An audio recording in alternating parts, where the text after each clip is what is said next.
Сайн мэцхан уу? Гадаад харилцааны яамнаас 7 хоног тутамд бэлтгэн өргөдөг. Гадаад харилцааны яам энэ 7 хоногт товчтой нэвтрүүлгийн ээлж дугаар эхэлж байна.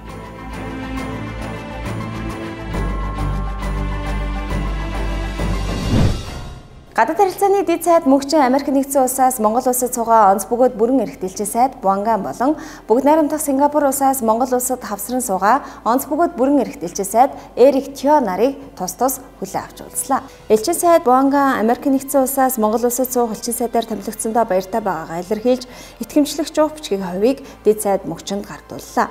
Дэд сайд мөнхчин Монгол улсын чухал 3 дахь чурш стратегийн түнш орон болох Америк нэгдсэн улстай харилцах харилцаанд өндөр ач холбогдол өгдгийг болоход тэмдэглээд элчин сайдтай Монгол Америкийн харилцаа хамтын ажиллагааг улам бүр хөгжүүлэхийн төлөө эдгэх санаачлагтай хамтран ажиллахдаа баяртай байгаагаа илэрхийллээ. Элчин сайдын зүгээс Америк нэгдсэн улсын засаг захиргаа Монгол улсын чухал 3 дахь чурш гэдгээрээ бахархаж явдаг бөгөөд хоёр улсын стратегийн түвшлийг улам өргөжүүлэн бэхжүүлэхийн төлөө байгаагаа илэрхийллээ. Бүгд найрамдах Сингапур улсаас Монгол улсад хавсран суугаа онц бөгөөд бүрэн эрхтэлжээ сайд Эрик Тиотой хийсэн уулзалтын үеэр талууд хоёр талын улс төр худалдаа эдийн засаг зэрэг салбарт харилцааг өргөжүүлж олон улс бүс нутгийн давцанд нэгт хамтран ажиллах талаар ярилцлаа. Түүний дотор хуримтлалын нэгдсэн сан, төрийн албаны шинжилэл, захин засаглалыг хөгжүүлэх, хот төлөвлөлт, авто замын төвжирлийг бууруулах, төрийн өмчит компаниудын засаглалыг сайжруулах, хүний нөөцийн чадварыг бэхжүүлэх зэрэг Монгол улсын ерхий сайдын альчлалаар хэлцэж тохирсон асуудлуудыг үр дүнтэй хэрэгжүүлэх талаар ярилцлаа. Худалдаа эдийн засаг шинжилгээ ухаан техникийн хамтын ажиллагааны Монгол улсын засгийн газар бүгд найрамдах Хятад ард улсын засгийн газар хоорондын комиссийн 17 дугаар хуралдаан 10 дугаар сарын 27-ны өдөр гадаад харилцааны яамд болсон юм а. Хуралдааныг Монгол улсын эдийн засаг хөгжлийн сайд Хүрлаатар бүгд найрамдах Хятад ард улсын худалдааны сайд Ван Вентао нар хамтран даргалж хоёр улсын холбогдох яам байгууллагын төлөөлөл оролцлоо.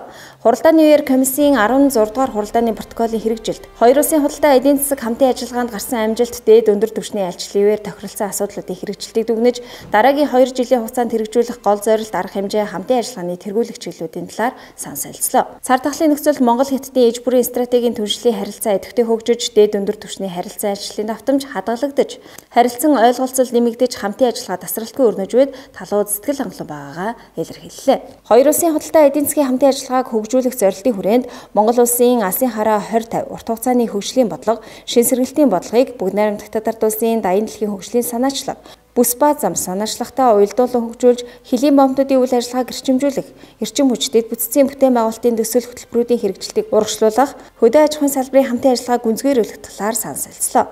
Хуралдаанаар Монгол Хятадын худалдаа эдийн засгийн хамтын ажиллагааг хөгжүүлэх дунд хугацааны хөтөлбөрийг эцэслэн тохиролцлоо. Хоёр улсын хоорондын худалдаа дамжин өнгөрөх тээвэрлэлтийг дэмжих, төмөр замын хамтын ажиллагааг гүнзгийрүүлэх хүрээнд гашуун сухайд ганц мод төмөр замын бомбын бүтээн байгуулалтын ажлыг эрчимжүүлэх, Монгол Хятадын хөлийн төмөр замын хэлэлцээрийг шинжилэн байгуулах, ханги мандал бомбыг төмөр замаар холбох зэрэг асуудлаар ярилцлаа. Бүгд найрамдах Хятад ард улсын буцалгүй тусламж хөнгөлтэй зээлийн хөрөнгөөр хэрэгжүүлж байгаа томоохон төслүүдийн хэрэгжилтийг эрчимжүүлэхээр мөн тохиролцсон юм а. Худалдаа эдийн засаг шинжилгээ ухаан техникийн хамтын ажиллагааны Монгол Хятадын засгийн газар хоорондын 17 дугаар хуралдааны дүнгээр хоёр тал протокол байгууллаа. Монгол улс Япон улсын гадаад харилцааны яамд хоорондын стратегийн 4-р зөвлөлтөг уулзалт энэ сарын 27-нд болж, Монгол улсын гадаад харилцааны яамны төрийн нарийн бичгийн дарга анх баяр тэргүүтээ төлөөлөгчд Токиотно ажиллалаа. Уулзалтыг Монголын талаас гадаад харилцааны яамны төрийн нарийн бичгийн дарга анх баяр, Японы талаас гадаад хэргийн дэд сайд Ямада нархалж оролцсон юм а. Талууд Монгол-Японы харилцааны өнөөгийн байдалд үнэлт өгч, ойрын болон дунд хугацааны зорилтуудын талаар дэлгэрэнгүй сан солилцлоо. Хоёр улсын гадаад харилцааны яамд хоорондын яриа хэлцээний механизмууд амжилттай хэрэгжиж, хамтын ажиллагаа өргөжж байгааг талууд тэмдэглэлээ. Мөн энэ он тохиож байгаа Монгол улс Япон улсын дипломат харилцааны 50 жилийн хүрээний арга хэмжээний талаар дэлгэрэнгүй сан солилцлоо. Гадаад харилцааны яамны төрийн нарийн бичгийн дарга анх баяр, Монгол-Японы стратегийн түвшлийн харилцааг цаашид эдийн засгийн агуулгаар түлхүү баяжуулж, хамтарсан төсөл хөтөлбөр хэрэгжүүлэхийн чухлыг онцлон тэмдэглэсэн юм а. Монгол-Японы стратегийн түвшлийн шинэ хөтөлбөрийг ойрын үед байгуулах чиглэлд хоёр улсын гадаад харилцааны яамд нэгт хамтран ажиллахаар тогтлоо. Уулзалтаар талууд мөн бүс нутаг, олон улсын нөхцөл байдлын талаар ярилцлаа. Өнгөрч байгаа 7 хоногт хөлийн чанад Монгол улсыг сурталчлах арга хэмжээ идэвхтэй өрнөлөө. Тухайлах юм бол Монгол улсыг гадаад улсад сурталчлах, цар тахлын дараах үеийн эдийн засгийг сэргээх, аялал жуулчлалыг дэмжих зорилтын хүрээнд Монголын соёлын 7 хоног арга хэмжээг Бээжин хотноо Монгол улсын элчин сайдын яамны соёл мэдээллийн төвд 10 дугаар сарын 24-өөс 28-ны өдрүүдэд зохион байгууллаа. 5 хоног үргэлжилсэн Монголын соёлын 7 хоногийн үеэр Монголын нэрт уран бүтээлч, уран баримлч, Дэнзэн уран бүтээлийн үзэсгэлэнгээ гаргасан бөгөөд мөн үеэр Монгол үндэсний уламжлал, соёл урлаг, соёлын бүтээлч үйлдвэрлэлийг олон нийтэд танилцууллаа. Түүнчлэн Монгол улсад үйлдвэрсэн бараа бүтээгдэхүүнийг сурталчлах, аялал жуулчлалыг хөгжүүлэх, бизнес хөрөнгө оруулалтын орчныг танилцуулах арга хэмжээг зохион байгуулж, монголч эрдэмтэн судлаачдын уулзалтыг хийсэн юм. Энэхүү цуврал арга хэмжээнд Хятадын төр хувийн хвшлийн байгууллагуудын төлөөлөл, иргэд гадаадын 200 орчим дипломат төлөөлөгчийн газрын ажилтнууд тус хотод оршин суудаг монгол иргэд оролцлоо. Унгар улсын Өтгөр Лорандын нэрэмжит их сургуулийн хөтөлбөрт Монгол судлалыг оруулсны 90 жилийн Унгар улсын нэрт эрдэмтэн дор нахны хэл судлаач, хэл шинжлэлийн шинжилгээ ухааны доктор Легети Лаушийн үндэсний 120 жилийн айн хурал Будапешт хотод оллоо. Элчин сайд Баатар Жоо хурлын нээлтийн ажиллагаанд хэлсэн үгэндээ тус сургуулийн Монгол ба Төв Аз судлалын тэхэм, Монгол судлалын төв нь Монголын түүх, соёл, хэл судлалыг сурталчлах, түгээн дэлгэрүүлэх үйлсэд үнэтэй хувь нэмэр оруулж, үеийн монгол судлаачдыг бэлтгэхийн зэрэгцээ хоёр талын боловсрол соёлын салбарт амжилттай хамтран ажиллаж ирснийг тэмдэглэн талархлаа илэрхийллээ.